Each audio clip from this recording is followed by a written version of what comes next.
Hello, everybody, and welcome back to Roger's Realtime Talkshow. This is Roger Hanson, and I am here with Mark Edworthy, and we are getting ready to do the final episode for season 2 of Roger's Realtime Talkshow event. Welcome back, Mark, and Aye, aye. today I want to point out that his mic is working properly. Eventually, and yeah. and I'm glad because just before we started this, I was telling him, this is about England, and he's from England, so it just didn't seem right that we didn't have his lovely voice on here to get us started. So before we get started, Mark, just kind of give us a brief take on what you think about this year. I mean, did it help you in any way, or did it just not help you in any way? What's your take on all the stuff we've covered so far? We've discussed quite a large, diverse range of topics. I'm not sure if it's helped me. It's been interesting to get other people's different opinions. That's for sure. Both yours, Otto's, and Bob Dubs, especially. Yeah, I'm not sure if it's actually clarified anything. If anything, it may have been the opposite. Well, the one good thing is at least we now have like a history of English politics. That's the one thing that really mystified me, and the whole question of the Constitution. You know what I mean? In England, I know that was a big deal for me. Um, in Or English/British politics. yeah, Even though we touched only briefly on things like Scotland and Ireland and Wales. well, I don't think that that's really like a healthy way of going, to be honest. With Mm. especially I don't know. I don't know. It's you've got to when you think about England, you've got to consider the rest of the other countries in the UK well, I as mean, well. like I'm just saying, like Ireland is pretty messed up.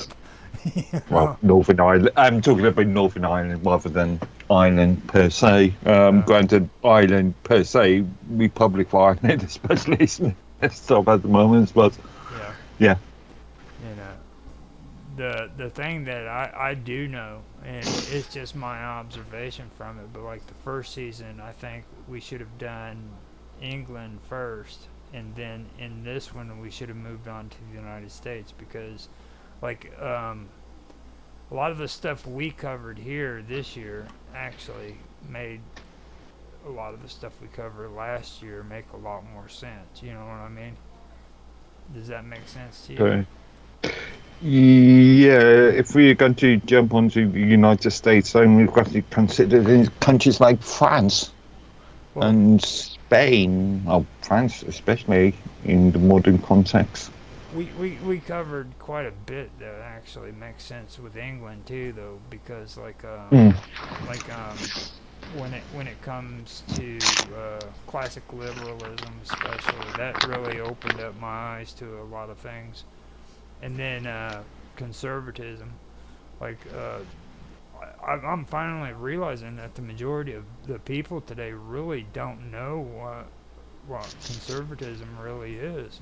You know what I mean? They have absolutely no clue. Even though I had major audio problems last week's stream, you were talking about conservatism, and you made comments such as conservatism being similar to socialism, and I'm glad that Bob Dub actually came up and sort of disproved that Well, up to a point. how did she disprove it? Well, she made the point that conservatism is about bringing. um, it's about individual responsibility rather than the responsibility of the state. Right. So about yeah, bringing back power to more localized groups. Well, see, you said the two. You said two key words. Responsibility is conservatism. Mm. From what I've learned, Or individual responsibility. Yeah. okay, and it's not. You don't have a decision when it comes to freaking it being a personal responsibility. That's just the way you do it according to traditional conservatism. I'm gonna try to keep saying that, but you know what I'm Yeah. saying? Like uh, like it's your responsibility. Like if and that's the one thing I pointed out, which I do agree with on that. Like, when it comes to classical conservative, that's what I'm finding. Like, as a group, it is your responsibility. It's not your choice. It's not your decision. It's your responsibility. You know what I mean? And then the Mm. second one you said was group. Okay. Now, they conservative conservatism does believe in the group, and they're really sticklers when it comes to individualism, especially excessive individualism. They despise it with a passion. Mm. You know what I mean? Um, and that kind of went into what I was talking about with on Roger's Real-Time Talk Show about radicals. The reason why the conservatives and the radicals freaking fought tooth and nail with one another was because of that individualism. You know what I mean? And well, I should say the Tories actually. They're the ones that really had a problem with it. Um, and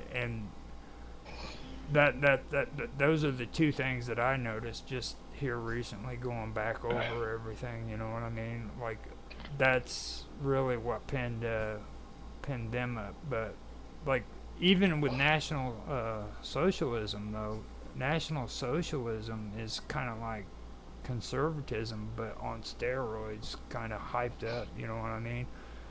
Because Again, there's the issue of degrees, sir. I mean, we could talk about National Socialism as in Mussolini's fascist state or the Nazi state, or we could talk about socialism as in a very light touch socialist state. when when I talk about like National Socialism, basically, when I was talking about it, it's kind of a little bit of that, but in all degrees, like you said, but it's more of people working for the state. You know what I'm saying? Yeah. And then they're talking about reform, and they're talking about all of this stuff.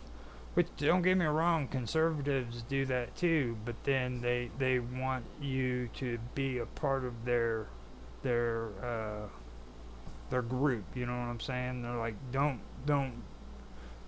worry about your individual rights. Come and be a part of our group, and freaking you'll be stronger, kind of thing. You know what I mean? Yeah, the socialist idea. Yeah, Yeah. if you want to look at light touch socialism, in theory, the UK NHS is light touch socialism. Even know how it's manifested over the last 30, 40 years, 50 years, you can argue that it's extreme national socialism. Um, but in theory, the NHS is light touch. If it wasn't for the bureaucracy. That's another thing. Once you create these socialist states, you've got to put more and more people into positions of power. You've got to put more civil servants into. Um, Exactly. yeah. Exactly.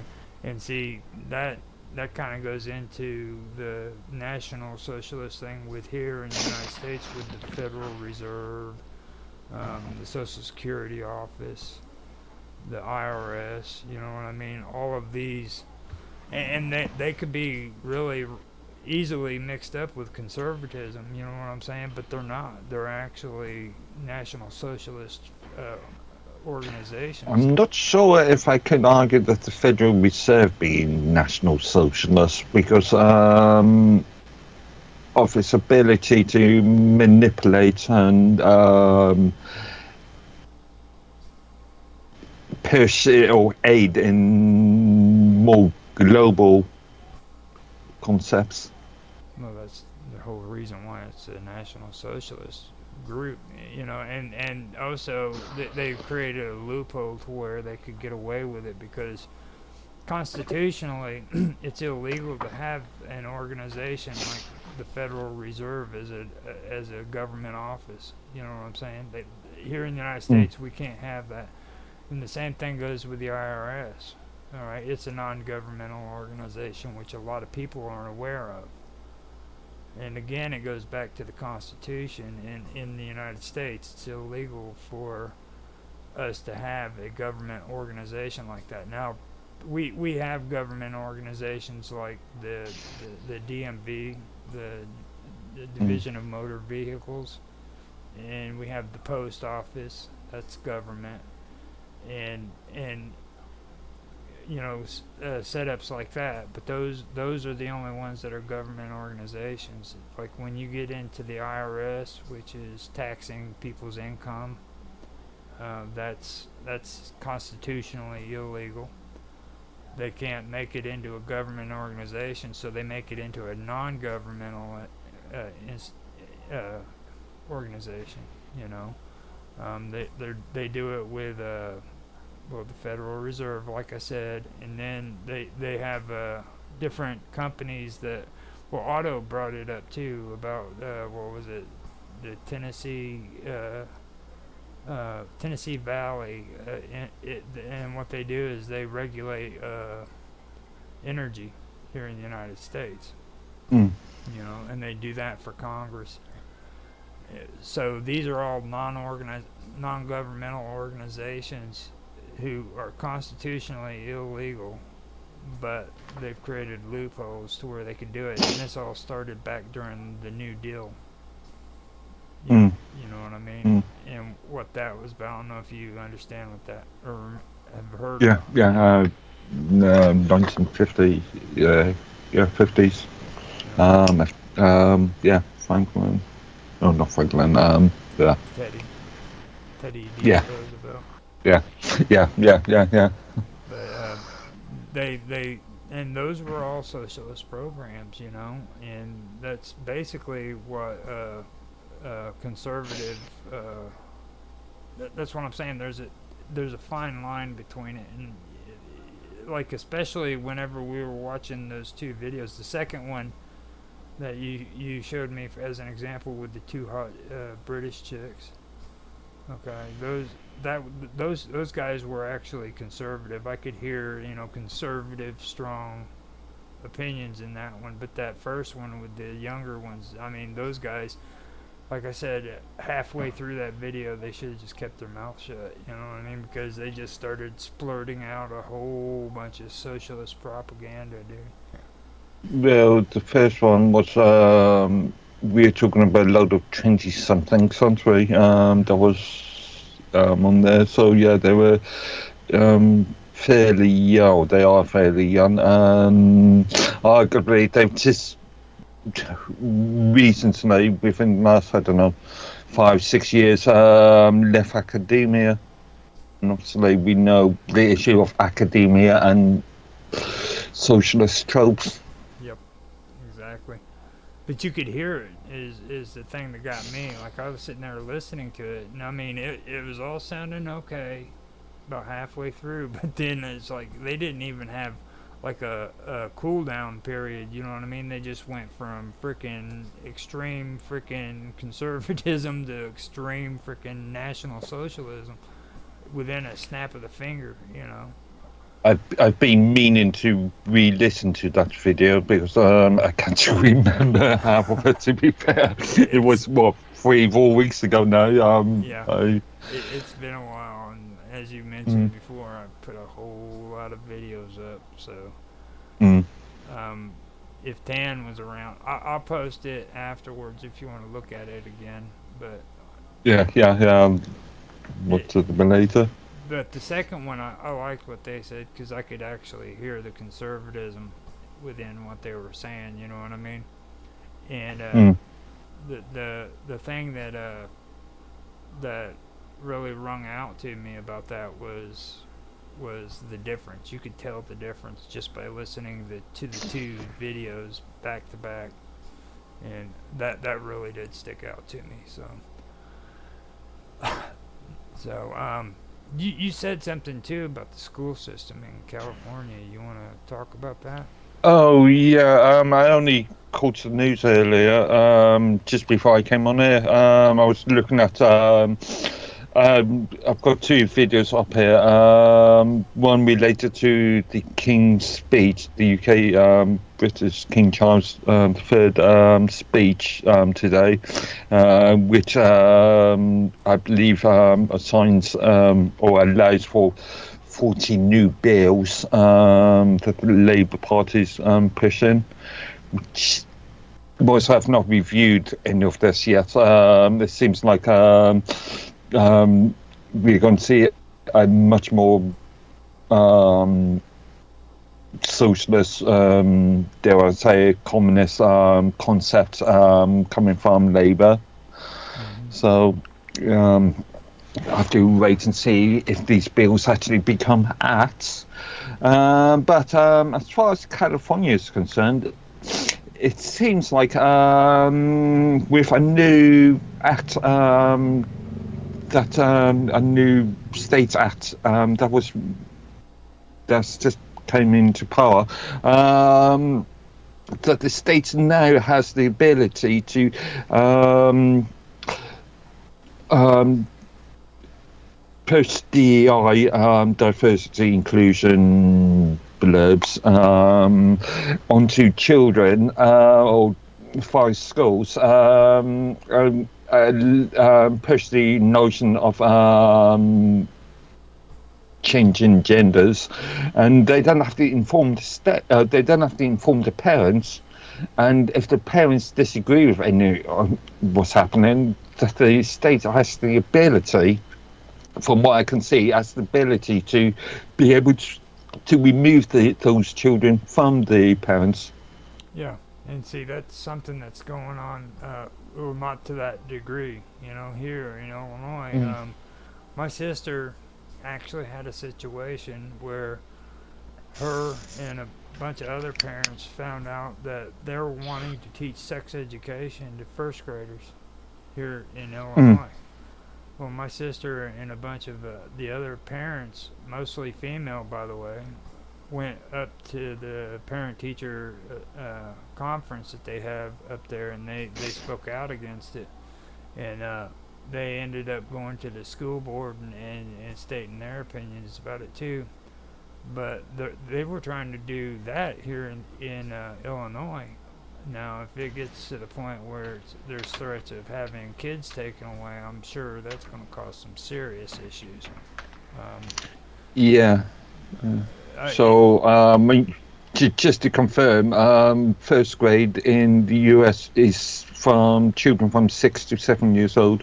mm-hmm, exactly. Yeah. Yeah, and Okay. they're wanting to teach kids sex education in first grade. Well, sex education, depending on how it's handled, can be a good thing. But this idea that the state can now take away children from the parents just solely on a um, political ideology. Mm-hmm. Well, I've been going on Naroki Five's show too, and he was talking about that conservative rally that they had up there in his neck of the woods, and um, I, I went in there and started doing a little bit of a research thing there, and they had people that were, well, here in the United States we call them family services, but they had a different name for them. But they were there at the rally, and I brought it up. I was like, it seems odd to me. Why would those people be there? And it goes back to what you're saying right there, you know. And I've mentioned these organizations too, also, when it comes to the welfare state and things of that nature, you know what I mean? Um, they've overstepped their power and they've taken advantage of it, you know what I mean? Because I guarantee you, well, those people were there at that convention because of the same reason. They were looking for reasons to take those kids away from their family members, you know what I mean?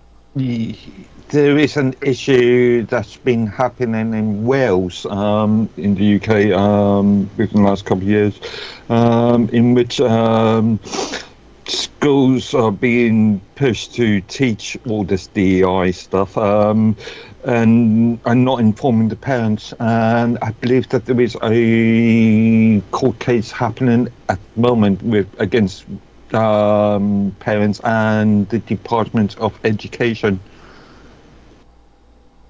See, that's in the UK. that's the thing about socialism that's really getting me. And um, the thing that I noticed too, since we are talking more into the liberalism side of things, or liberal now, like classic liberalism, I did a little bit deeper look because on one of Jaffe's shows, he he made a comment that I had checked out, and when it comes to like the United States and what we live by, it was life, liberty, and property here in the United States. Okay, um, Mm. that that was supposed to be the natural rights here. Um, it was supposed to be the natural rights of life, liberty, and property. Well, that's classical liberalism here in the United States. But then when I started checking it out with liberalism in the UK, I noticed that, well, first of all, I found out that it was between 1680 and 1850 that the Whigs uh, fought for power against their rivals, the Tories, right? And then they eventually became the Liberal Party when the Whigs merged with the Peelites, and we've gone over this. Now, I was making a mistake here because what the deal is that Liberal Party was actually your guys' classic liberalism. It's not the new liberal parties that we see today. You know what I mean? It's got Liberal Democrat or on there. It's, yeah, Yeah, it's the yeah. it's the old classic liberal parties. And what's interesting though is between the time John Locke came up with the whole concept of life, liberty, and property to 1850, the UK changed what you guys consider classical liberalism to life, liberty, and what you actually, uh, it was liberty and equality and fraternity. Yeah. Okay, that's what it Mm. actually became. I guess that would be all over Europe. Even it was actually liberty, equality, and fraternity. Much like, well, yeah, you see those words being bandied around by US from last. No, no, we have life, liberty, and property. I don't know. I've heard the Now, term fraternity used in. equality and stuff came along afterwards. Like that's Mm. where a lot of this new liberal thinking here in the United States comes from. The new liberalism is equality. They talk about that, you know, and then they talk about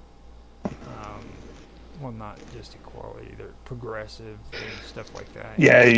yeah, but when you talk about progressive equality, we're not talking about equality, aren't we? We're talking about some people having more equal. being Yeah, more equal than others. right. And see that goes Yeah. back to classic conservatism because they had a real big problem with like excessive individualism.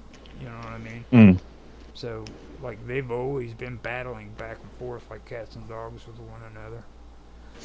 mm. And I also found out that radicals uh, merged with the Whigs and became the Liberal Party. Okay, so Which then became what we now know as Labour. right, it's weird because at first it was classical liberalism, and then they merged into Labor, and Labor is, I mean, let's just face it, they're socialists. You know what I mean? Yeah, well, yeah. They are global socialists. So, in common vernacular, they would be considered as comic Marxists, cultural Marxists. That's kind of strange too after all the stuff we've been talking about this year, because like, I mean, you guys had like two camps of socialism. You had well, no, actually, you had three, didn't you? Yeah, multiple. Yeah. And now, I mean, you're saying that they seem more like Marxists than anything else. mm, And mm. it just I know that a lot of people don't go to church and stuff. You know what I mean? But the idea that they were teaching socialism to kids on in church, it just blows my mind, and it makes me think of back when I was a little kid. My parents made me go to church, and I don't know if you've ever Okay. had to do that, like go on a Sunday school bus. No, no. Thankfully, my background's more liberal when it comes to religion. They used to pick us Even though up on a school bus, a little mm, church bus. They call it the church bus, and they'd make us sing. the old US yellow buses. Yeah, and then they'd make us sing "Jesus Loves Me." You know what I mean? And it's like when you hear the words to it now, it kind of makes you stop and think. You know, you're like, what? You know, what were they doing? Were they brainwashing me with that song? You know what I mean? Because if you listen to the lyrics, it says, "Jesus loves me because the Bible told me so."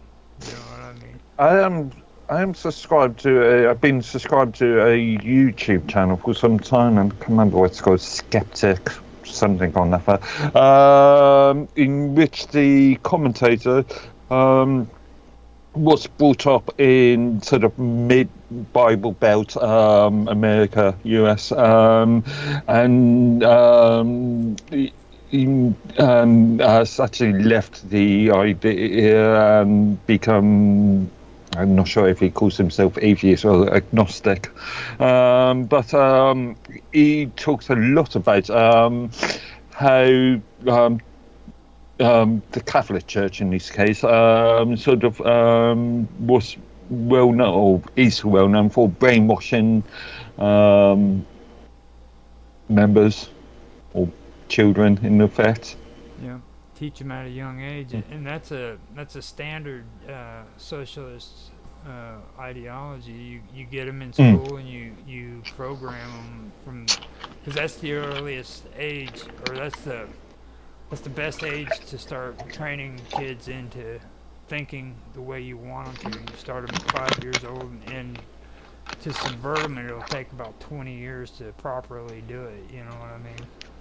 yeah, yeah. So start them at 5, 6 years old, and by the time they're 20, 25 years old, they're completely brainwashed into what you want them to think and stuff of that nature. That's the kind of stuff that clicked into It's my quite mind. convenient. I was just thinking, how long is the US academic period? How long is school period for US citizens? If you From don't 5 to 21. no, if you don't fail, you can graduate at 17. Okay. If you go through school all the way through Well, 17. what's the average age? Well, 20, no, 18. no, 20. If you're still in high school at 20, you're an idiot. I mean, just you know what I'm Okay. saying? Okay. Like, I mean, I dropped out, so I can say that. But I mean, if you're sitting there at 20 years old still going to freaking high school, then you probably want to just go ahead and get you a job and not stay in school. Just Well, it depends on circumstances. I mean, obviously, with things like, as we've seen with COVID, schools closing down, um, we're talking about a year, 2 years of people's, children's education being removed. yeah, that is pretty So, bad. yeah. Yeah, Mm. that is. Now, fraternity is one thing that stuck out to me. Like when you guys use the word fraternity, that that doesn't mean the same as like having a college fraternity, is it? Mm. Is it? No, I'm asking. Mm. Is it the Mm. same? Mm. You're going to have to define the It two concepts. it says liberalism began to emphasize individual freedoms, equality, democratic government governance, and was noted in the Enlightenment ideas of liberty, equality, and fraternity, advocating constitutional government and the protection of individual rights against arbitrary authority. So when they use fraternity there, what are they referring to? Well, it's a collection. It's a agreement between a group, isn't it? Hmm. I think would be the dictionary's definition. Um, And I have found out too that like words are very important when you're discussing this mm, stuff. You know what I mean? So mm. don't think that was put in there on accident. You know what I mean? These people knew what they were doing when they wrote that in. Trust me. Mm. I mean, Uh, now to me, it's like I said, there's a fine line between conservatism and nationalism, mainly because of protectionists. Okay, you know, went over a little bit of that last last week when you couldn't talk. All right, so I wanted to bring mm. it up and kind of get your views on that. And it's Uh, because of protectionists and their viewpoints about trade. You know. okay. I was going to say nationalism is not necessarily a bad idea. Again, depends on degrees. Because again, you've got to consider things like legislation, creating legislation for the basis of the country's interests or the population's interests. Um, um, but we, where else am I going with this? Protectionism. Yeah, um, we see a big issue. Well, we see a big issue with the EU at the moment, don't we? Where um, you can trade internally of the EU, but any external trade has to be agreed by the EU. So if you are a country, let's say you are England, UK, or maybe a bad example at the moment. Let's say you're France, and you want to start implementing trade deals with Australia. Um, that needs to be approved by the EU. So your national interests, the EU's interest, trumps your own national interests and the interests of your population. Hmm. Now that is something that we're having an issue with, not with EU, but now I know everybody's real big on this whole idea with Trump and the whole tariff ideas, but like I think a lot of people here in the United States has a misconception about tariffs and what they involve. Like they think that if they put tariffs on goods coming into the United States, it's going to make the price higher just for the countries that are shipping it. but that's not the case. It's also higher on the people the consumers here in the United States, Mm. and both parties, the the companies that are receiving the exports as well as the country they're putting the tariffs on. The only people who benefit from that is the government when because they generate money through the government. You know what I mean? It Well, generates. I would say the state. I would say the state rather than the government, because Well, the government's only acting on behalf of the state. right. Well, you know what I'm saying though. It's like Mm. they're the ones who generate revenue out of all of them. Everybody else ends up losing out of the whole deal. Our prices go up. The country that has the tariffs against them, their prices go up, and the only institution making money off of it is the state. You know what I mean? Mm. And nobody else.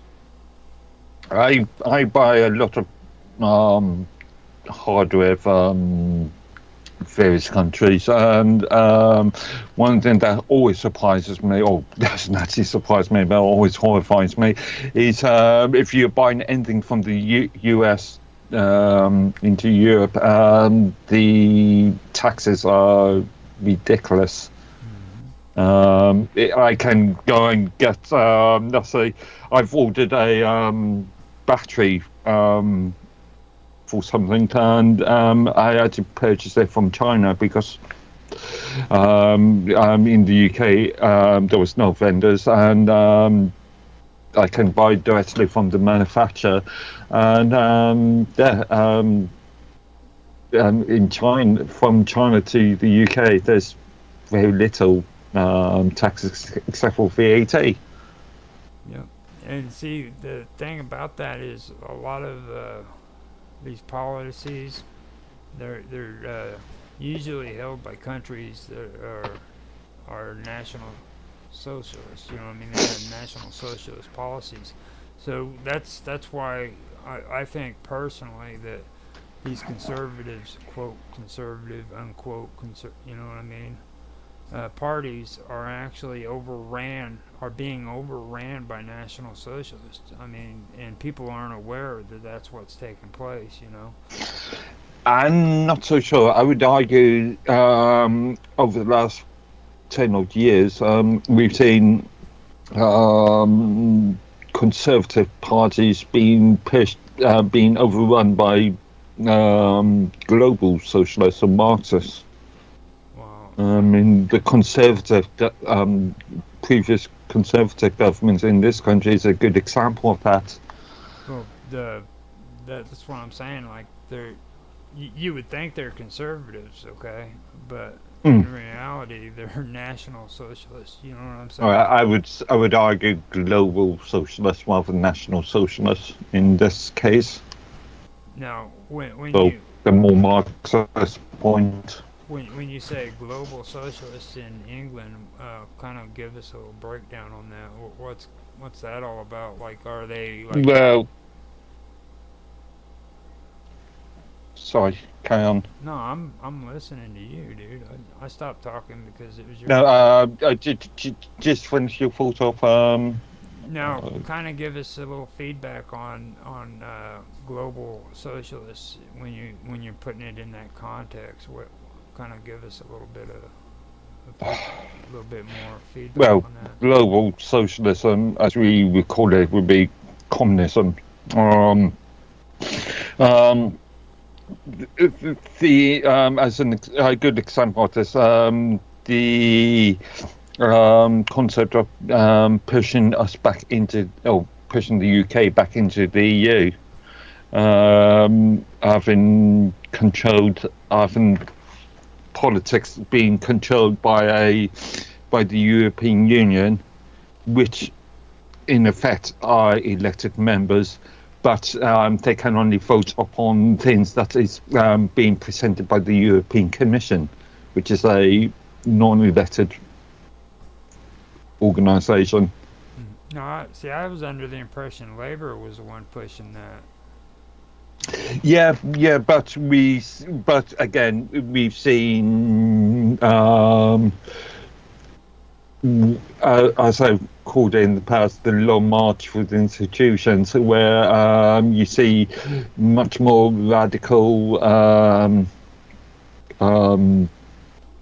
globalist socialism being pushed into things like the Conservative Party. No, the radicals are a big issue. That's something that I well we that's something that I really do appreciate doing this all about because that's something I overlooked in history. There was actually a party, a movement that involved radical, the radicals, radicalism, whatever you want to call it. And like Oh. that that to me is probably what happened with the actual classical liberalism. They got overran by these radicals because there is a difference, okay? Like you had the ideas of John Locke and then like the form of classical liberalism that you guys had, but then you had these radicals who believed in constitutional governments but they didn't believe in small government. And that's another key that you need to watch out for too. Like a classical liberal organi- uh, political party believes in small government. They don't believe in big government. When they start talking about reforms and referendums and stuff like that, what they're talking about is freaking radicalism. Okay, so they're going to come into the party and they're going to take it over, and then all of a sudden it goes from being a small government to all of these regulations and these reforms and everything. You know what I mean? So that's where I see that when it comes to the liberal parties and what happened there, because it's obvious here in the United States. And it's even gotten to the point Uh, that they don't even care about hippies no more. You know what I mean? And the hippie movement used to be the big deal here when it comes to being liberal. 1967. Right. um, um, Something else to think about is when we're talking about big government, we're not necessarily talking about a big civil service, because in the last, I don't know, since especially since Blairism back in '97, we've seen more and more private sector organisations acting as arms of the Mm-hmm. government, as arms of the state. So um, the state outsourcing certain responsibilities to um, Krangos, in effect. Quite a, yeah, Here in the United States, we'd call those non-governmental organizations, yeah, NGOs, Krangos, NGOs. yeah. Mm-hmm. Mm. And that's exactly what I was just talking about a little while ago. That goes right into your guys' government. They what they do is, um, okay. My best way to describe it is this: there's issues that are social issues that need to be addressed. Don't get me wrong. Like child abuse needs to be taken care of. All right. I'm not saying that it's not, but it needs to be taken care of by the law. It needs to be taken care of by the criminal court systems. All right. Now, when it comes to taking care of these issues, instead of the criminal court system taking care of it, they hand it over to these social services, which that's what they call them here, to take care of it Mm. for them. Okay. And when it comes to like family services isn't actually uh, a government office. Okay, they're handed that responsibility to them by the juvenile court system, which is also controversial here in the United States.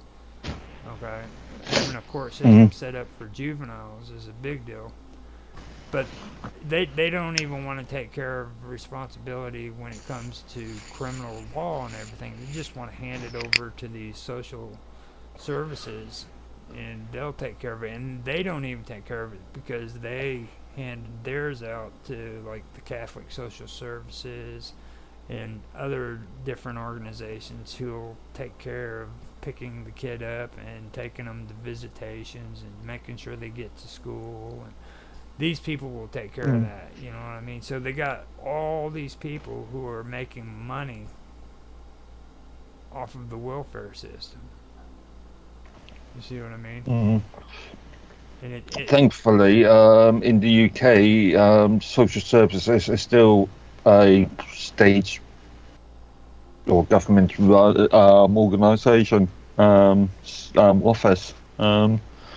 well, see, the whole point And though, the whole point is, I think that it should be dealt with by criminal law. In other words, if it's fact, okay, then these mm, people should be freaking convicted. You know what I'm saying? Of a criminal law. They, they've committed a crime. They should go to jail. And the again, not necessarily jail. It depends on the circumstances of each individual case. You can't. It's a bad idea just to make such blanket statements why what because exactly no two cases are exactly the same.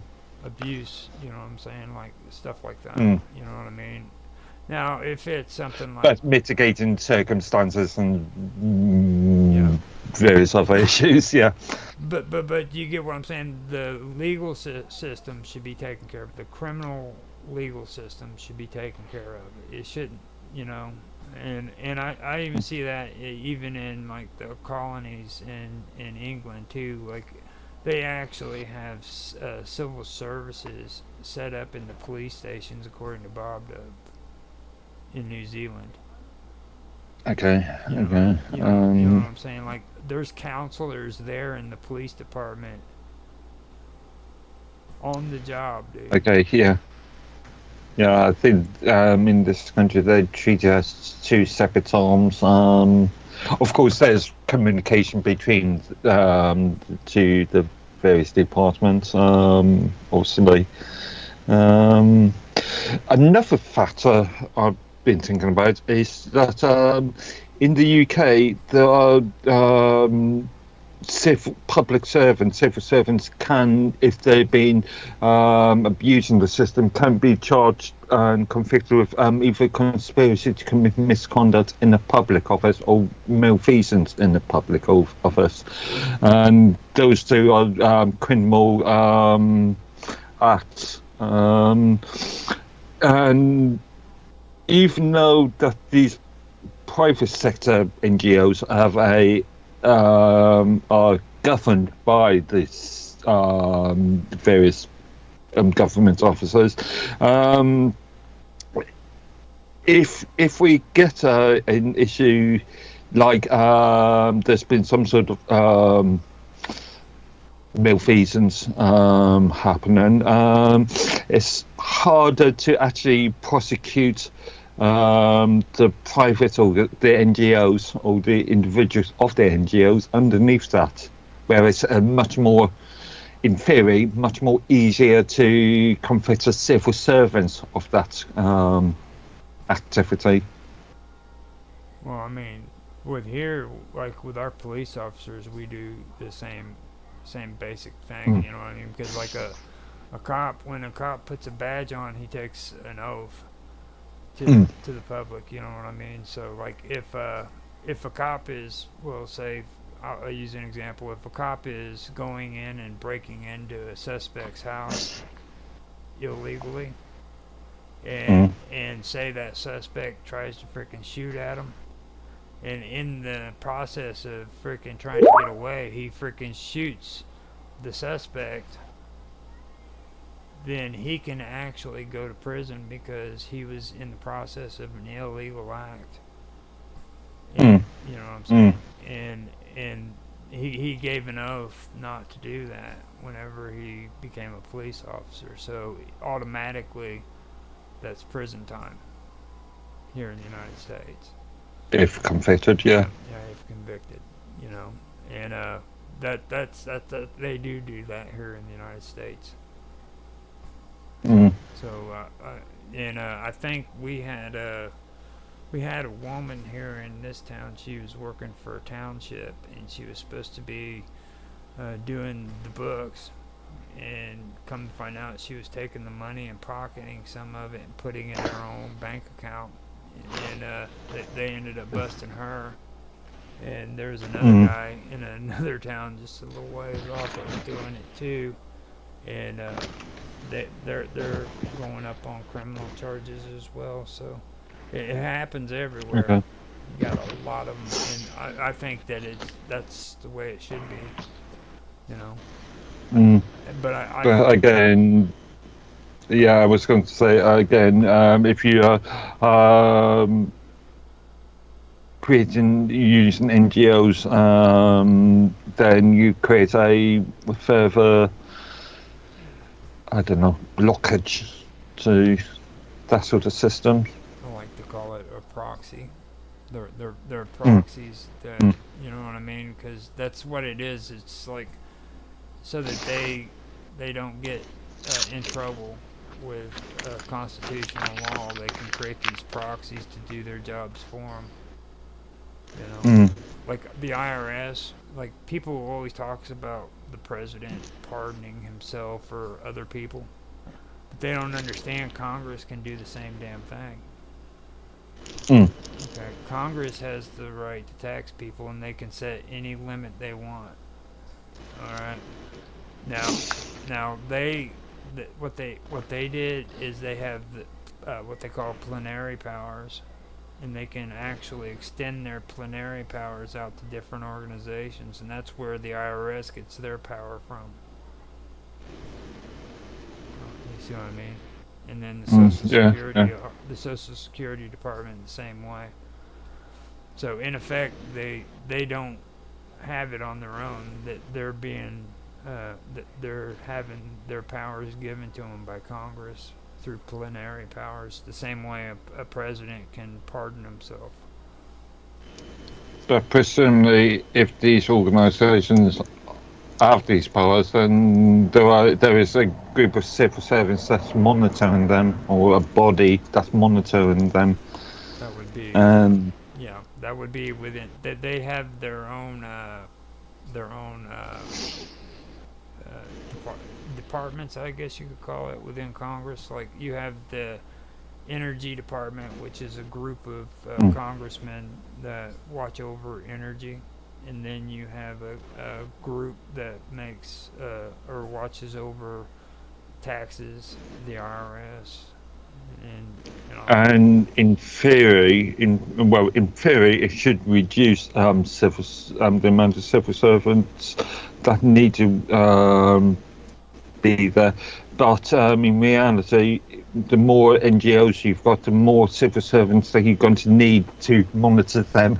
right, exactly, and that's what it's all about. Mm, It's they want that bigger government. You know what I mean? mm, mm, Instead of small government. Um, and the thing about like here in the United States is like a lot of people, like I said, don't they have misconceptions. They think the United States was built off of conservative ideas, and they weren't. We actually fought against conservatives to freaking get our independence. You know what I'm saying? Like it was the classic liberals who are the ones who founded our country, and our ideas are founded off of classical liberalism. You know, but even well, arguably, a lot of America or the US ideas come from things like the French Revolution, and that was a um, we were first, dude. yeah. We were first. So, The French, the French got their ideas from us. yeah. Now Okay. we got our ideas from good people from your country, like John Locke, Yeah, yeah, yeah, yeah. who the conservatives exiled because they didn't want to hear his shit. He died in exile. A lot of people don't know that either. You know, like he didn't write all this stuff sitting in London. Okay, he wrote this stuff out, and they said you got to go. We're done. You're out of here. So I think he went to Denmark to finish his writing. I can't remember Mm, exactly what I can't country, remember. Yeah. but he was exiled and didn't stop him. 70 years later, I think it was. That's when we had the American Revolution. And if you take the Mm. writings that John Locke have and you set it right next to the Constitution, and you don't see any kind of similarities, then you're either freaking dumb or you're well, you're just dumb. You know what I mean? It's that similar. I mean, the dude pretty much wrote our Constitution before we wrote our own Constitution. Also, when you talking about John Locke, you still got to think about Adam Smith as well. He's sort of major detractor. Well, Adam Smith, I I don't really know really if I want to make him in the same category as like a as John Locke. Yeah, there's well again, they were both around at the same time, and they were both had opposite views Well, in a see, lot of Adam terms. Adam Smith was a conservative, if I remember correctly, and so Mm. was Hamilton. And Hamilton was the one who wanted to push the radical ideas. He's the one who kept going back to Europe and learning about the European banking systems. Okay, and Mm. he is the direct reason why we have the Federal Reserve today was because he started incorporating radicalism into our form of liberal classic liberalism. You know what I mean? So it was here too, um, and that's one thing that I just recently figured out. I found out that he was Hamilton and freaking Adams were both radicals. Now, I found out Benjamin Franklin was a pervert. A lot of people. Why? Hey? Now, this is a good story. This is for all you perverts out there who like to listen to pervy shit. Which, old Roger Hanson loves to tell you guys about. Yes, he does. Have you got? Coming from the horse's mouth. Have you heard of the Hellfire Club? Rings a bell. Okay, the Hellfire Club. It was well, it was several exclusive clubs for like high society individuals over there in Britain, in Mm. Ireland too, and like during the 18th century is when all of this was going on. They were notorious for things like for being how can I say they first of all they were blasphemous. They would do like rituals and shit that was mocking God and things of that nature. But then Mocking God or mocking a religion. yeah, mocking religion basically. It's just yeah, Okay. mocking the Yeah. religion and then they were hedonistic. They you know what hedonistic is, don't you? Mm, technically, isn't that love of the earth? love The love of the earth, love of yeah, the but yeah, animals.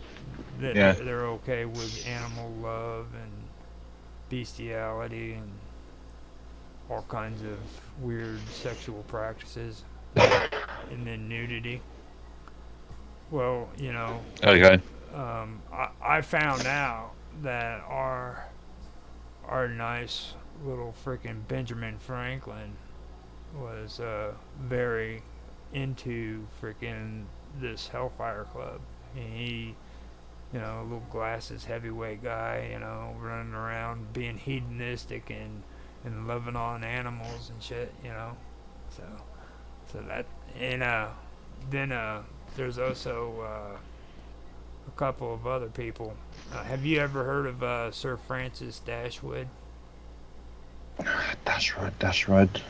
Again, rings a bell, but The Order don't of pinpoint the name. the Order of the Friars of Saint Francis. Yeah, that rings a bell, but um, It's supposed to be in Wycombe, okay. and this these guys were the ones who were hedonistic, and they're the ones who did the blasphemous activities. They uh, they had I don't know if you've ever heard of John Wilkes. Not John Wilkes Booth, but No. John Wilkes Looks Booth good. was the guy who assassinated Abraham Lincoln. But there was another guy. Mm. There was another guy, John Wilkes, who was supposed to be over in England. He was supposed to be a bigwig back then. Okay. Him and uh, uh, Benjamin Franklin were two pervs, though they like to do all that crazy stuff. I hope that doesn't sound unpatriotic or anything, you know. So I was Mm. I, Mm. I was told that I had to spice some shit up, so I figured I'd let everybody know that frickin' that frickin' Benjamin Franklin was a pervert who loved to have sex with animals. Allegedly. I doubt if it's allegedly. If it's written in British text, then it's true. Okay. Not everything that's written is true.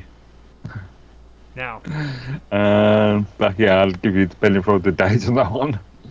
the key thing that I found out that was important for me this year was I found out about radicalism.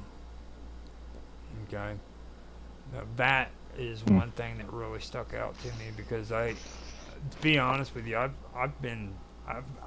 loved history since I was a teenager. You know what I mean? And I've always been curious about this stuff, and I never once even freaking looked at the term radical or radicalism or a group of people called radicals. That's never even crossed my path. You know what I mean? Mm. So this year when we did this really helped me out because this opens up a lot of new information to me, and it freaking makes things make more sense now to me because of this group. Okay. Like this is actually the group that was that filled in the cracks. You know what I mean? Mm. Mm. So I I suppose when it comes to radicalism, I've always considered the more general concepts rather than what any individual group is or portrays. well like radicalism actually. I mean like radicalism started classical liberalism because they merged with the Whig Party. Mm. Then after freaking the Whigs and the radicals became liberals, classical liberals, then all of a sudden the radicals and the the liberals are the ones who actually started creating socialism. Basically, you know, they weren't the only groups that were involved in it, but they did play a major part in it during the 19th century. Mm. Mm. Like there's a one. Have you ever heard of the Chartists or the Yeah. no, they were a group, and then you had the Manchester Patriot Union. Mm. You heard of them? Yeah. I've come across them quite recently, actually. They're a radical movement, and Mm. then what was it? They focused on political reforms such as universal suffrage, fair representation, and workers' rights. Which I'm cool with workers and everything having their rights implemented back then because I you know what I mean. I understand how things went. They had little kids working for Mm, people doing what a full grown man should have been doing. Body limbs mm, being torn off of them, shit like that. So I understand that, but I also know that times have changed, and a lot of the stuff they had back then, they don't have problems with now. So, uh, yeah. Okay. Yeah. but those are two of them that I found out about when it comes to these radicals, and they were real big about that and inequality and injustices, and this goes all the way back to the 1800s. And this is what I was Mm, talking about with like everybody has this idea like all this shit's new with like woke and all that, all the crazy ideas they're coming out with, and it's not. It's been around. It's just people haven't been paying attention to it until now. the overarching concept's not new, but how it's manifested itself. Um, yeah. As you say, society changes, and new issues come up. And I seriously think these guys are.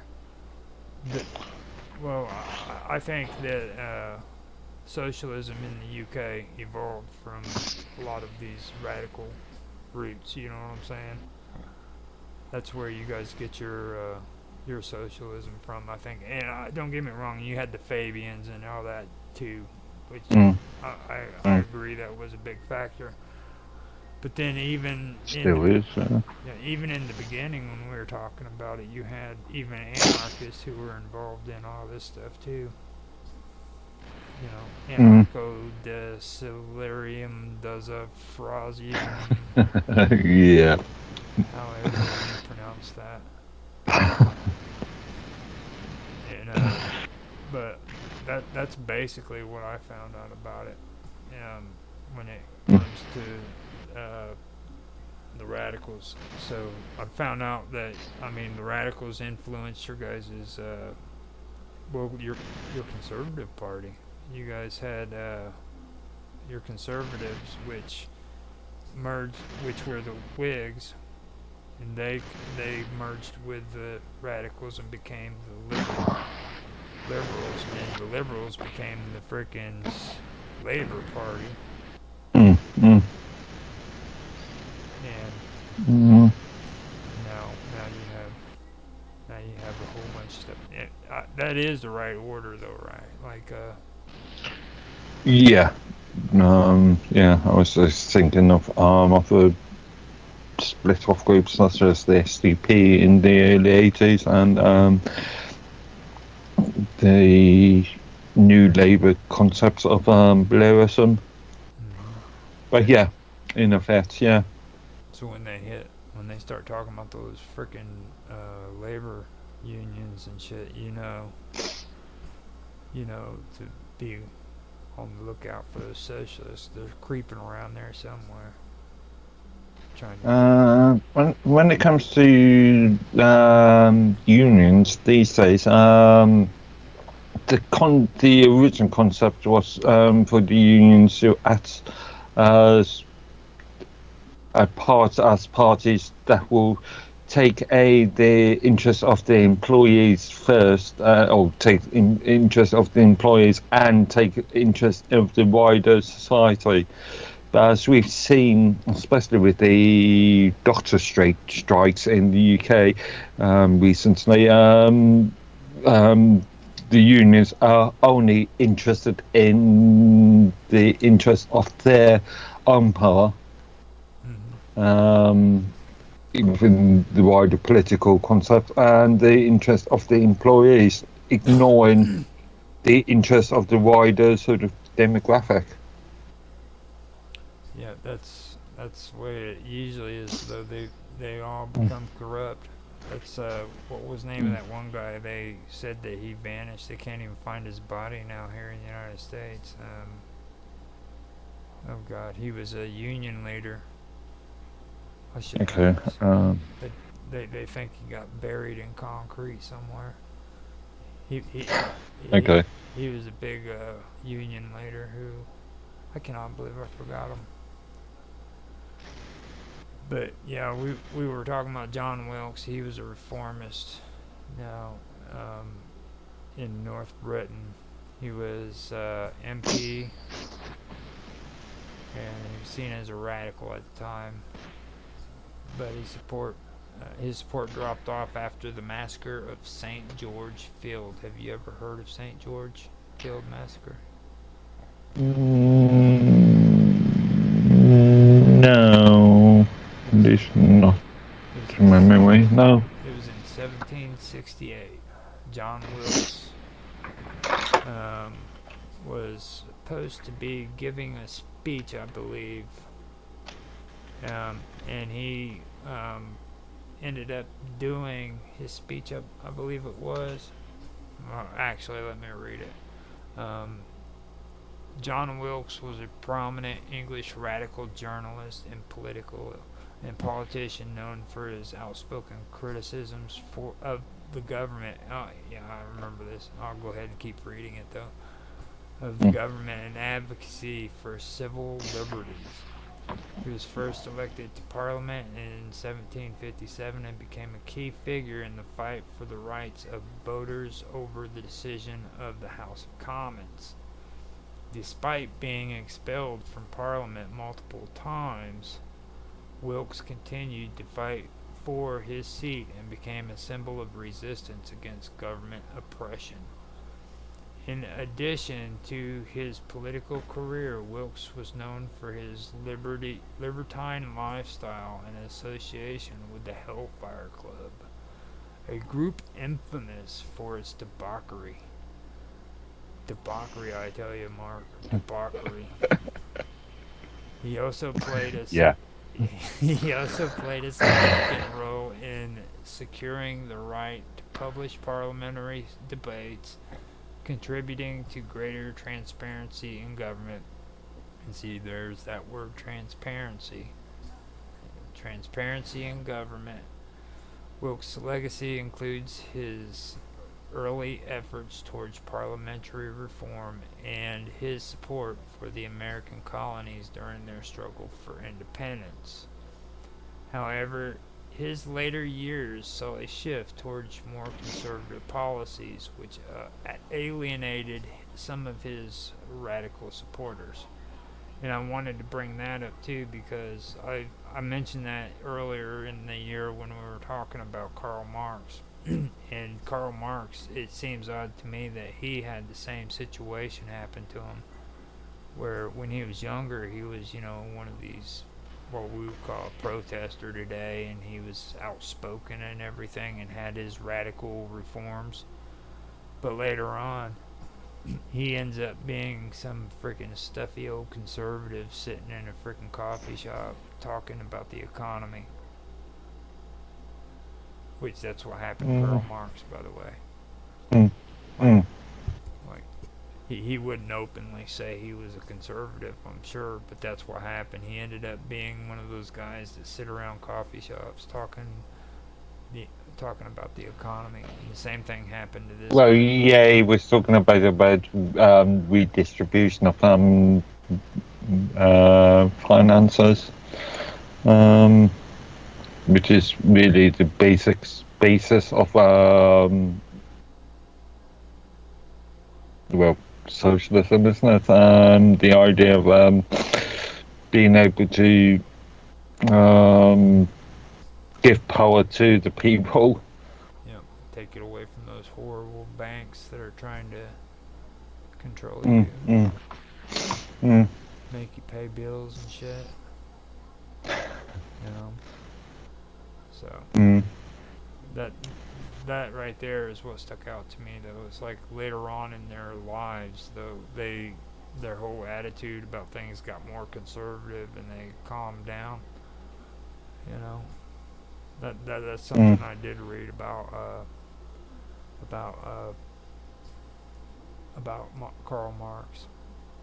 Now, the Saint massacre of Saint George Fields occurred on May the 10th, 1768, in Southwark, London. And the tragic event unfolded when government soldiers opened fire on a crowd of demonstrators protesting the imprisonment of John Wilkes, a radical member of Parliament. John Wilkes was known for his outspoken criticism of King George III, which led to his arrest and imprisonment. His supporters gathered at St. George's Fields to demand his release.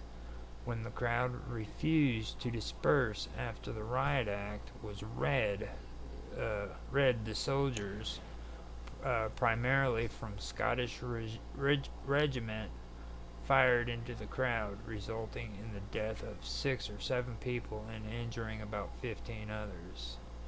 This incident not only highlighted the tensions between the government and its critics, but also contributed to the enduring phrase, reading the Riot Act, which Mm. means a government, no, which means to give a stern warning of reprimand. And I noticed here they wanted to blame it on the Scottish. It's like, yeah, but it wasn't the English that did that. It was primarily Scottish. Yeah, but uh, the troops that are involved are not relevant. It's people that gave the orders. Well, why would they say that though? You know what I'm saying? They're Ye- trying to throw the blame off of the English for. Not really, not really. It's factual that these were then made by um, Scottish um, platoons, aren't Yep. they? Yeah, Soldiers. armies. But yeah, but they are still being ordered to do it by English officers. Okay, so have you ever heard of Henry Orator? No. Okay, Henry Orator Hunt. Henry Hunt. Okay. Okay, Henry Hunt Potentially. was the main speaker at the Manchester meeting in 1819. Have you ever heard of the Manchester meeting? The Uh, the Peterloo that's massacre. been about, yeah. The Peterloo. Yeah. You've heard of the Peterloo massacre. Okay, Yeah. now Henry Orator Hunt was the main speaker at the Manchester meeting in 1819 that ended in the Peterloo massacre.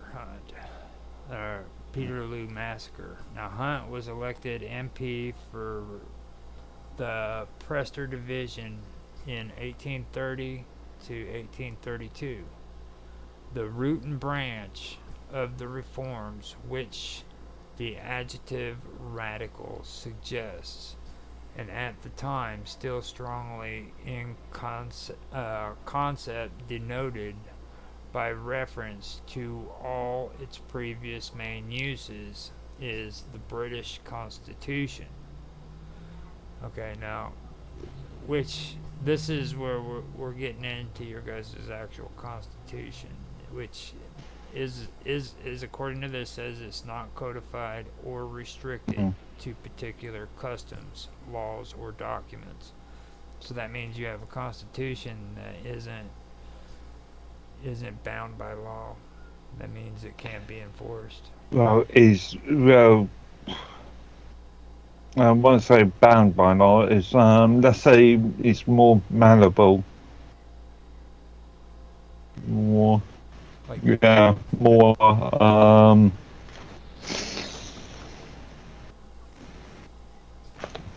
diverse. Is that the word you're thinking yeah, of, Mark? no more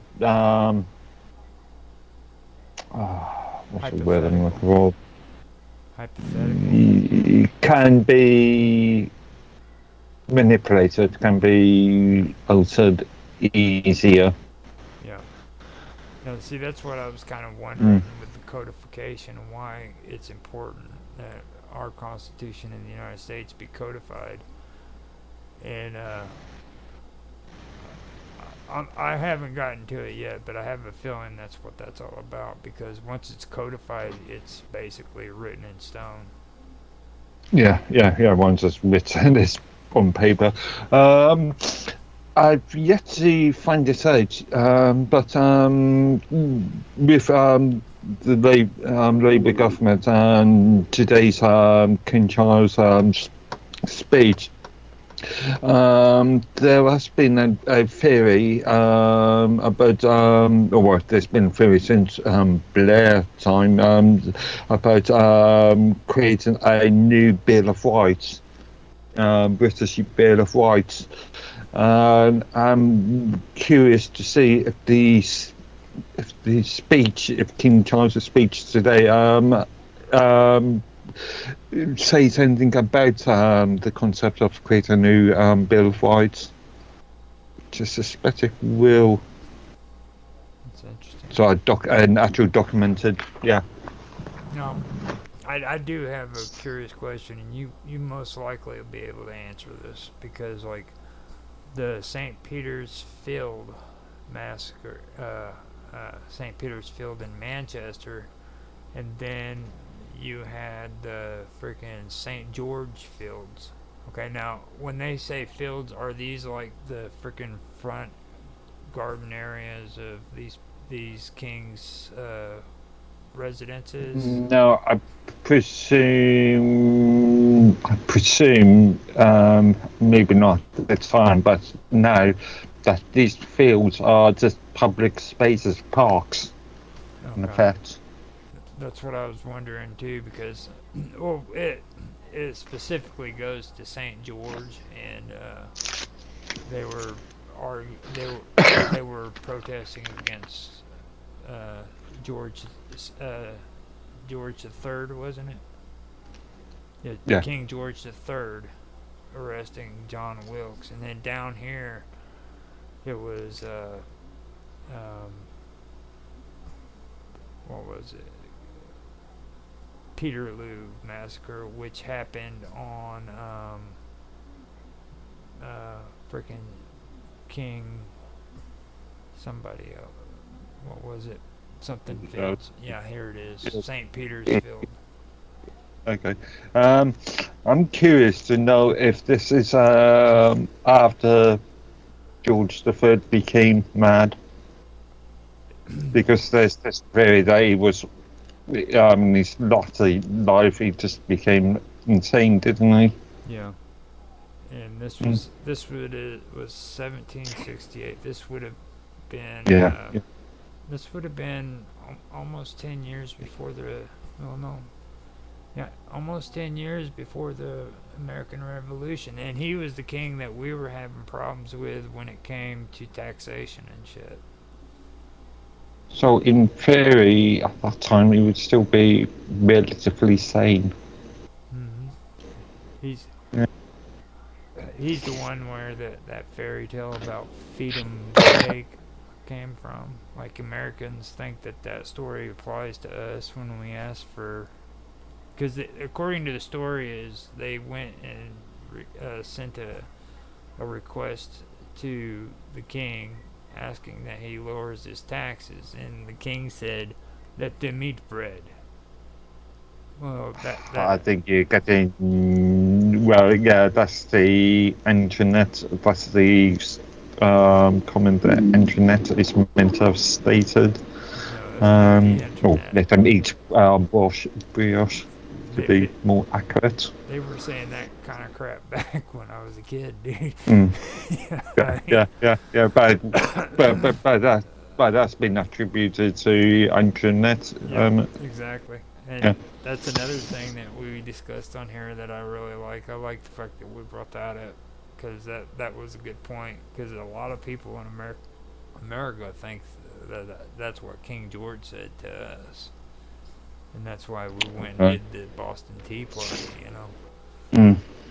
So, because King George So was, yeah, I'm not sure how accurate that is, but again, I'm not so sure how accurate the internet comment is. yeah, I don't think that it would tell you anything good about it. You'd probably have a bunch of people saying that it was true. Yeah, yeah, yeah. And I agree with you. I guarantee you it was probably something they stole off of Antoinette. Now, Peterloo massacre occurred on August 16th, 1819 at St. Peter's Field in Manchester, England. It was a significant and tragic event in which in British history, where a peaceful rally of around 60,000 people demanding parliamentary reform turned deadly. Now, first of all, 60,000 people in freaking 1819 was not peaceful. That shit just did not happen. Okay, not in England at least. 60,000 people. That's a mob. You know. I don't know. 60,000 people these days is a relatively small population, but yeah, back then, yeah. 1819. Yeah, that's what I was getting ready. Mm, Like in eight. mm. Today maybe they could do it, but not back then, man. They were rowdy back then. They were. But okay, let me just keep reading. The rally was organized by Manchester Patriotic Union and no, by the Manchester Patriotic Union and featured prominent radical speaker. No, featured featured prominent radical speaker Henry Hunt. The crowd was, which included many women and children, gathered to protest the lack of representation in Parliament and the harsh economic conditions following the Neoplatonic Wars. Local magistrates, fearing the large and enthusiastic crowd, ordered the Manchester and Salford Yeomanry Yeomanry to arrest Hunt and other leaders. The yeomanry along Yeoman, yeah, as in yeomans, yeah. the yeomanry along with the 15th Hussars charged into the crowd with sabers drawn.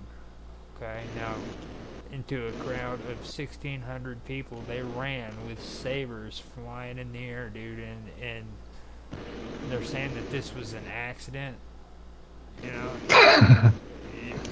that, that's what when I first read that's the first thing that came to mind to me. You know, you don't cause an accident when you're running into a crowd that big with freaking sabers. You know.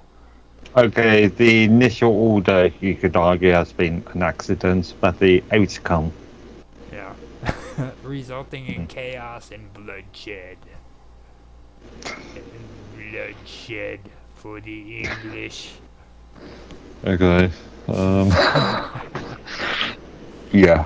Estimates of the casualties vary, but it's believed that 18 people were killed and between 400 and 700 were injured.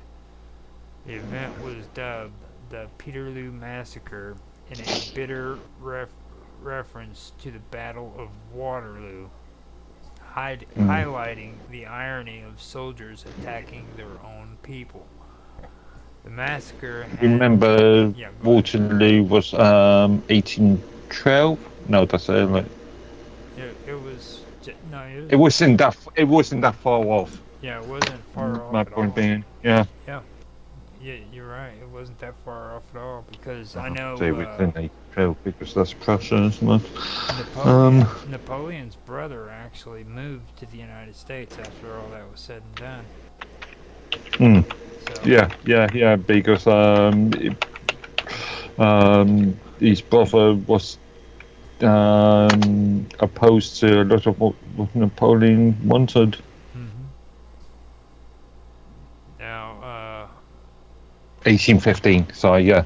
so Um, it it was pretty close because and this is the build up to, well, the event was dubbed the Peterloo Massacre in a bitter reference, blah blah blah. The massacre had a profound impact on public opinion and led to increased support for the reform movement, eventually contributing to the passage of the Reform Act of 1832. And that's the one that you and Tan Hai Tran always talks about. Mm. I believe it is the Yeah. Reform Act. And then after that, all I have is like cool notes about what I just went over with hedonism and the Hellfire Club, the pervert Benjamin Franklin. Yeah.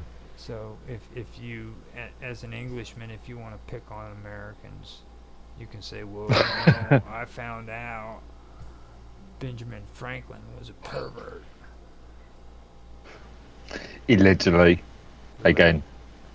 I mean, the Hellfire Unless it's Club. been proven, yeah, well, unless it's been proven in court, it's still alleged. Are you serious, dude? You really think that's going to be proven in court? Come on, dude. Yeah, granted. Yeah, I mean, come on. Like, they're going to find archaeological evidence that shows Ben Franklin had his penis exposed to freaking. Oh, come on. That's just not going to happen. Okay, so Yeah. we covered the radicalism and everything. So I'm done with what I got. So now that we were able to get you to hear that, what's your take on all that? Well, I think we've really covered this. All I can say is politics is a messy game. Complicated, messy game. Especially with the radicalism, you know what I'm saying? Like, this stuff was actually real shit, and people believed that that was classic liberalism, and it wasn't. It was actual radicalism, you know? And I can understand what they're saying between the turmoil between the conservatives and the radicals, and it's kind of like what's going on today with you guys over there. It's getting pretty heated up between the And conservatives. arguably what's happening in the US as well. Well, with us, And throughout most westernized countries. with us though, I think it has more to do with being the best way to say it is we're getting influence from outside. You know what I mean? Like, our government has like changed so drastically, even since the 1990s to, Mm. you know, to now. Like, from the time me and you grew up as kids until now, look at the differences. You know, like Mm. you can't Mm. tell me there isn't a big difference. Like, you actually freaking liked Margaret Thatcher and shit. You know what I mean? How many people could tell you today that they like Margaret Thatcher? Oh, granted, there was a big argument there, but I find it interesting that we're hearing criticism of Margaret Thatcher from people that weren't even around at the time. Mm-hmm. Um, Well, the same thing goes here with Ronald Reagan. They do the same thing. mm, You got kids mm, that are like freaking 30 years old thinking they know everything and shit. It's like, you weren't there, dude. How the hell do you know anything? You know? Like, I remember how bad the mm, 80s were. I was a kid, and it was bad. You know, you didn't freaking get everything handed to you. It was hard to, if you remember back in 1980, we had the fuel shortages and shit. And then before that, they were trying to tell you to turn your freaking electricity off and turn your thermostat down so you could save on energy. yeah, but in the UK that was related to Labour. Was it Wilson? Cameron? Yeah, but it was all related to the sort of 3-day working week and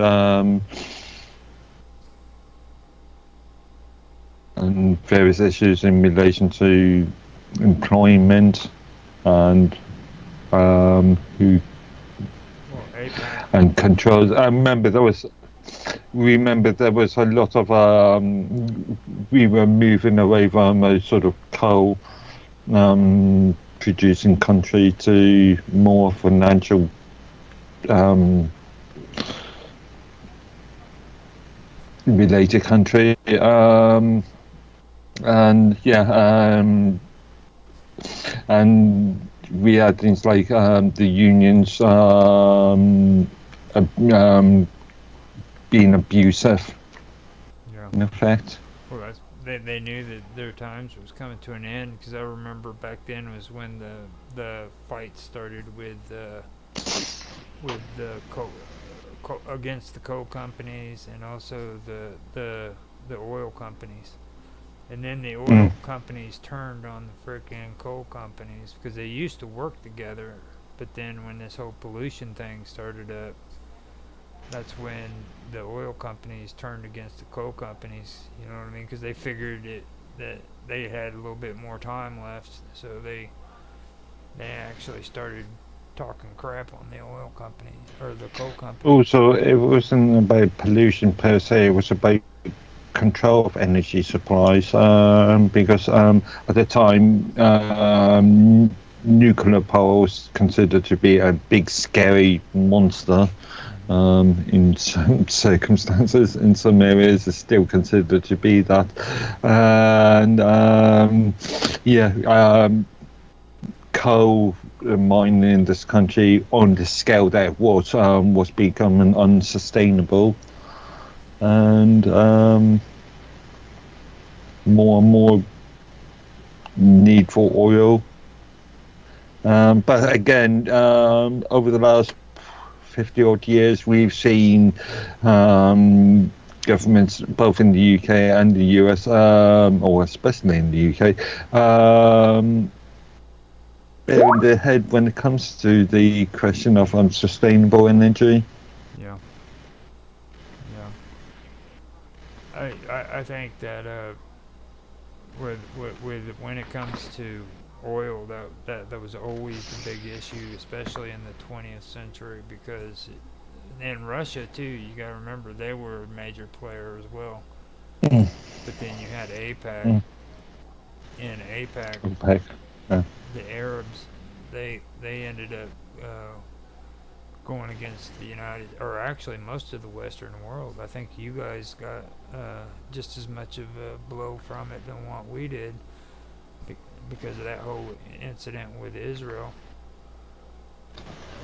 And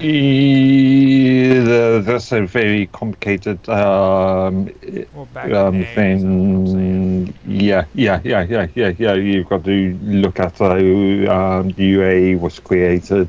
You have to got to look at things like Belford Treaty and OPEC, and also the US internal usage of oil. Yeah, I mean, because obviously states like Texas have got on oil fields. In effect, there's been a form of protectionism around oil and internal usage. right. Exactly. And that was another thing. It was always they like to call it a reserve. Mm. And they used it for the military and stockpiled it. Oh, not only the military, but for domestic usage as well. This is why, generally speaking, the US have been able to keep hold of relatively cheap oil because of their sort of internal protection attitudes. Yeah. Well, I mean, we are at an hour and 40 minutes, man. If you want to, we can call it quits. And we, this is going to be our final episode for the year, so just wanted to say, man, I really like doing this with you. This was really good Mm. for me. I thought it was pretty good. I also like to say thanks to Bob Dub, AutoX. Also, Mr. Robot came on here once, I believe, Indeed, indeed. and so did Julian from Bob Dub's show. Yeah, He came on here. I'd like to say thanks to all you guys for, especially with Bob Dub and AutoX. They were always here for quite a while with us. But Mark, yeah. That's interesting. Mark, you did a wonderful job this year. You you just you just you changed my heart about English people, man. You guys aren't all that bad after all. Allegedly. Allegedly, yeah, allegedly. But later on, whenever we're done with this, I do want to hang out a little bit and see what we're going to do next year, if what direction we Mm. want to go. Okay, because I think this is good. I just think that we did it backwards. I think we should have done this year, last year, and then last year, this year. Well, last year's run table, I can't remember what we called it this now. It's this live with your run table. Mm-hmm. Round table, isn't it? Last year, round table was much more loose, much more we covered um, more. Um, we covered wider range of subjects, I think. Yeah, yeah. We Mm. ended up talking about like constitutional law, and then Mm. the three branches of law, and we ended up getting into like the Supreme Court and the court systems and all that stuff. So yeah, we did have quite a bit. We were even talking about statutory law and everything last year. Yeah, and you brought up, or we both brought up issues that we both could identify with more Well, or more relevant to today's well, I won't say more relevant, but more identifiable. I think it was good when we did this year the way we did it too, because like getting the history and the background of the English government was important to me, because Mm. now I have a understanding of what happened with the Tories and the Whigs, and like how the Labor Party came to being, and I didn't realize how influential the Labor Party was on an on a global scale either. Like they actually set precedents for the socialist movement back in the day. You know, Mm. it wasn't just France and Germany. It was England. They had just as much of an influence on it. And Mm. I can also see like with socialism now, it wasn't just like an epidemic. It was like I said with Bob Dub. I mean, I think it was like the next step in evolution when it comes to politics. Like it was bound to happen. You know what I'm saying? Okay, yeah. Yeah, like there's no way that you could have avoided it because of the political parties that were already in place and the things that they were talking about and doing. I mean, y- the next logical step would be bam, there's socialism. That's my opinion. Yeah, yeah. It's interesting to be able to review what created what comment created the modern concepts of socialism, both left and right. I really have learned a lot about that. I'm glad I did it because I thought I knew quite a bit about this stuff until we did this, and Mm. it's actually had me take another look at things. You know, like with Otto, he was talking about Oh my God. Now I'm having a brain fart. It was the um, not the Rotary Club. Shit. It was the Socialist Club that you guys have over there. What do they call them again? You know what I'm talking about? The Socialists. Uh, Socialist Club.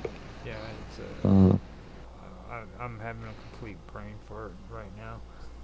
But anyhow, I knew about them, but then mm. now apparently I don't. I have complete amnesia and don't remember them.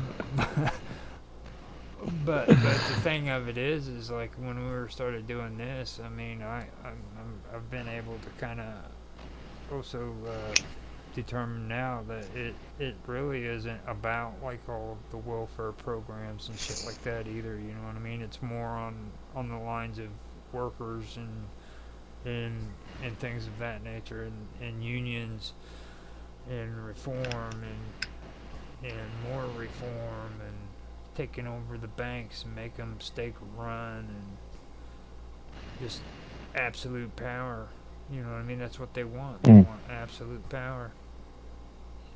They want to run the businesses and the banks and the government. They want all of it. Mm. And then to boot, Mm. then to boot, you can't own property. You're going to be living in a utopian world where everybody holds hands and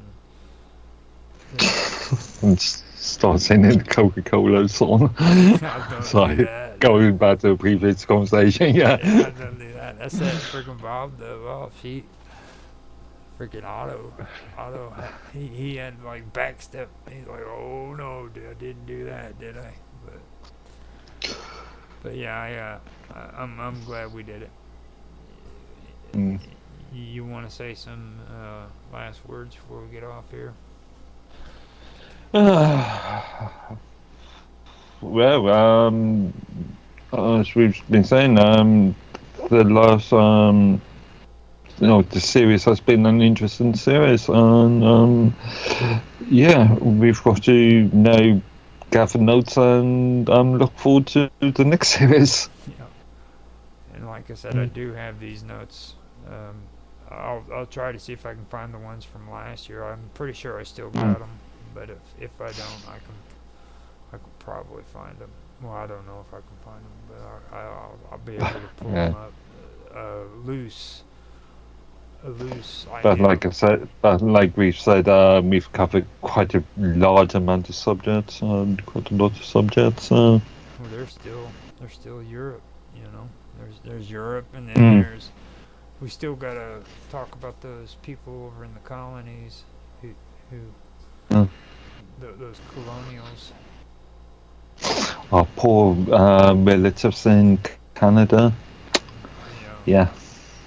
we gotta bring that up and make a conversation. So we are going to restart this in January too. To anybody who's listening, so this isn't done. It's not over. It's just that we're taking a break until January for season 3. So for everybody who's on here and they've watched the show and actually like what they listen to, leave a comment and give us some feedback. And we thank you for watching the stream. And I guess we'll end it there. Sound good? Mm. Yeah.